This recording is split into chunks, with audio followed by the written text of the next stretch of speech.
Welcome to care for studies. तो आज हम chapter number 4 sorting materials into groups इसके एमसीक्यूज पढ़ेंगे। तो फर्स्ट क्वेश्चन है, observe the following diagram and tick the correct statement out of the given statements. तो इस question में हमें ये जो डायग्राम दिया हुआ है इसे ऑब्जर्व करना है और इसे देखकर हमें ये बताना है कि इन चार ये यहाँ जो नीचे स्टेटमेंट्स दी हैं, वैसे तो 3 दिए हैं यहाँ स्टेटमेंट, इनमें से कौन सी स्टेटमेंट सही है। तो अगर हम इस डायग्राम को ध्यान से देखें और ऑप्शंस भी अगर हम देखें, हमें ये तो पता चल रहा है कि ये डेंसिटी का क्वेश्चन है, क्योंकि ऑप्शन में डेंसर और लाइटर जैसे वर्ड इस्तेमाल हुए हैं। तो इसीलिए अपने दिमाग में डेंसिटी का कंसेप्ट आप अब रिकॉल करो। तो डेंसिटी में हमने क्या पढ़ा था? डेंसिटी में हमने पढ़ा था कि ऐसे ऑब्जेक्ट जिनकी डेंसिटी ज्यादा होती है पानी से, वो पानी में सिंक कर जाते हैं, वो पानी में डूब जाते हैं, और ऐसे ऑब्जेक्ट जिनकी डेंसिटी कम होती है पानी से, वो लाइट होते हैं पानी से और वो तैरने लगते हैं पानी पे। तो जैसे ही डेंसिटी का कंसेप्ट आपने रिकॉल किया, ये डायग्राम अब आप देखिए तो यहाँ आप क्लियरली देख पा रहे हो 2 ऑब्जेक्ट गिवन है। एक ऑब्जेक्ट है ए और दूसरा ऑब्जेक्ट है बी। तो जो फर्स्ट ऑब्जेक्ट है ए, वो तैर रहा है पानी के ऊपर। तो क्या है ये एक ऐसा ऑब्जेक्ट है जिसकी डेंसिटी पानी से कम है, तभी ये तैर रहा है। और जो सेकंड ऑब्जेक्ट है, जो बी ऑब्जेक्ट है, वो पानी में डूब गया, ये सिंक किया हुआ है पानी में। इसका मतलब क्या है? इसका मतलब है कि इसकी डेंसिटी पानी से ज्यादा है। अब देखते हैं कि इनमें से कौन सी स्टेटमेंट सही है। देखो, फर्स्ट स्टेटमेंट में लिखा है ए इज डेंसर देन वाटर, तो ये स्टेटमेंट गलत है। ए क्योंकि तैर रहा है पानी के ऊपर, इसलिए ये क्या है, इसकी डेंसिटी कम है पानी से, तो फर्स्ट स्टेटमेंट गलत है। सेकंड स्टेटमेंट देखते हैं। सेकंड स्टेटमेंट में लिखा है B is denser than water, तो बी यहाँ पे आप देख रहे हो ये सिंक कर चुका है, तो मतलब इसकी डेंसिटी पानी से ज्यादा है। इसका मतलब ये जो स्टेटमेंट है ये यहाँ पे बिल्कुल ठीक है। तो हमारी जो बी स्टेटमेंट है ये करेक्ट है। अब जब बी स्टेटमेंट सही है तो इसलिए हमें नेक्स्ट स्टेटमेंट पे जाने की जरूरत ही नहीं है। तो यहाँ आंसर है B, that is B is denser than water. अब यहाँ पे तो डेंसिटी से डायरेक्ट क्वेश्चन हो गया, आपको यहाँ सही स्टेटमेंट बतानी थी, डायरेक्टली हमने यहाँ बता दी। क्वेश्चन ऐसा भी आ सकता है कि बताओ इनमें से ए का एग्जाम्पल कौन सा है। तो आपको 4 या 3 जितने भी ऑप्शन दिए जाएंगे, तो 4 ऑप्शन दिए जाएंगे और आपसे पूछा जाएगा कि इसमें से ए क्या हो सकता है। तो आप उन 4 ऑप्शन में से ऐसा ऑब्जेक्ट चूज करना, वो आंसर चूज करना जिसकी डेंसिटी पानी से कम हो। इसी तरह अगर बी पूछा जाए, बी इनमें से क्या है, तो 4 ऑप्शन जो भी दिए हुए हो आपके एग्जाम में, उसमें से जिसकी भी डेंसिटी पानी से ज्यादा होती हो, आप वो वाला ऑप्शन चूज करना, वो सही आंसर होगा। सेकेंड क्वेश्चन है, all forms of matter have dash and occupy space.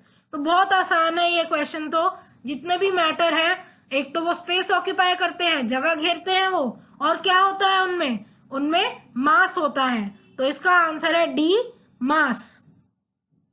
Next question is the shine of gold and silver is called. तो जो शाइन होती है गोल्ड में या सिल्वर में, उसे क्या बोला जाता है? ऑप्शन है हमारे पास लस्टर, मैलिएबिलिटी, रिफ्लेक्शन या ओडर। आंसर है ऑप्शन नंबर ए, लस्टर। तो लस्टर या फिर शाइन बोला जाता है जो भी गोल्ड या सिल्वर के ऊपर हम देखते हैं, जो शाइन करते हैं, चमकते हैं, तो उसको बोला जाता है lustre. Next is find the odd one out on the basis of transparency. तो ट्रांसपेरेंसी के बेसिस पर आपको ये जो 4 ऑब्जेक्ट दिए हैं, इनमें से ऑड वन आउट सेलेक्ट करना है। तो ऑप्शन नंबर ए है वुड, सेकंड ऑप्शन है मेटल, थर्ड ऑप्शन है ग्लास और लास्ट ऑप्शन है वॉल। तो क्योंकि यहाँ ट्रांसपेरेंसी बेसिस है ऑड वन आउट सेलेक्ट करने का, तो इसलिए यहाँ आंसर हो जाएगा ऑप्शन नंबर सी, ग्लास। क्योंकि ग्लास एक ट्रांसपेरेंट ऑब्जेक्ट है, बाकी वुड, मेटल और वॉल तीनों ही ओपेक ऑब्जेक्ट है।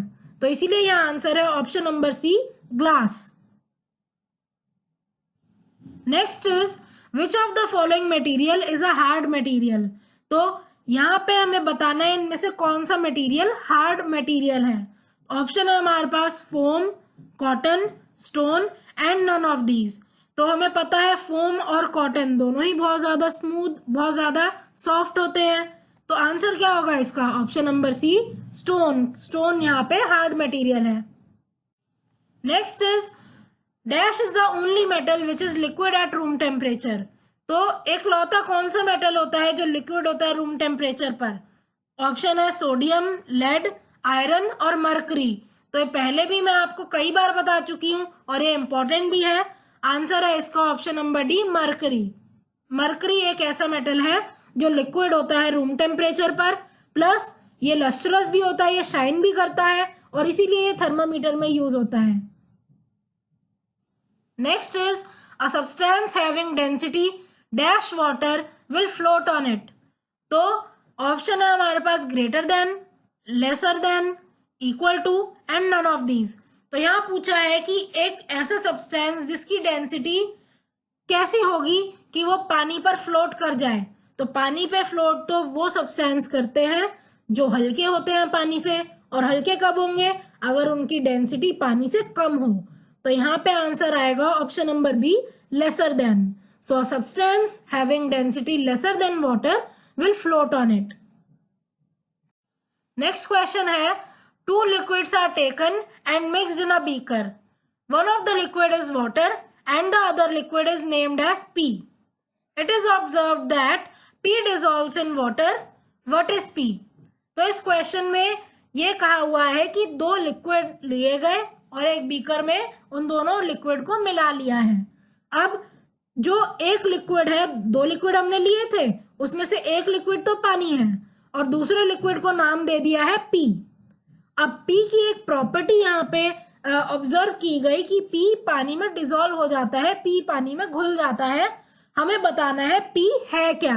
ऑप्शन है हमारे पास oil, kerosene, vinegar and none of these. तो दिखने में तो ये क्वेश्चन बहुत ज्यादा बड़ा और बहुत ज्यादा डिफिकल्ट लग रहा है और मोस्टली स्टूडेंट्स ये देखेंगे और सीधा छोड़ देंगे पेपर में, लेकिन बहुत आसान क्वेश्चन है। इसमें सीधा सीधा ये पूछा है कि पी एक ऐसा लिक्विड है जो पानी में डिसॉल्व हो रहा है, तो बताओ पी क्या है। तो ये जो यहाँ पे तीन ऑप्शन है, इनमें से आप वो आंसर सेलेक्ट करो जो पानी में घुल जाता है। अब ऑयल और केरोसिन तो पानी में मिक्स नहीं होता, नहीं घुलता, तो पी क्या होगा? पी होगा option number C, vinegar. Next question है, which of the following can not be made by plastic. इनमें से कौन सी चीज प्लास्टिक से नहीं बनाई जा सकती? ऑप्शन नंबर ए है टॉय, नेक्स्ट ऑप्शन है कुकिंग यूटेंसिल, थर्ड ऑप्शन है चेयर और लास्ट ऑप्शन है टेबल। तो प्लास्टिक से टॉय, चेयर और टेबल तो बनती है, लेकिन ये जो कुकिंग यूटेंसिल्स हैं ये नहीं बनते, क्योंकि प्लास्टिक मेल्ट हो जाएगी जैसे ही हम उसे गैस पे रखेंगे, जैसे ही हम उसे हीट करेंगे वो पिघल जाती है, इसीलिए कुकिंग यूटेंसिल में प्लास्टिक यूज नहीं होती। नेक्स्ट है, sugar is insoluble in water. क्या ये ट्रू है या ये फॉल्स है? तो भाई चीनी तो हमें पता है पानी में घुल जाती है, वो तो सॉल्युबल होती है, तो ये स्टेटमेंट है false. So thank you for watching.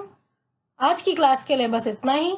अगर आपको ये वीडियो पसंद आई हो तो इसे लाइक करें, इसे शेयर करें और हमारे चैनल को सब्सक्राइब करें and hit the bell icon, जिससे हम जब भी एक नई वीडियो डालें तो उसका नोटिफिकेशन आप तक सबसे पहले पहुंचे। Thank you. आप अपने डाउट्स, सजेशंस और आपको जिस भी टॉपिक पर वीडियो चाहिए हमें कमेंट करके बताएं।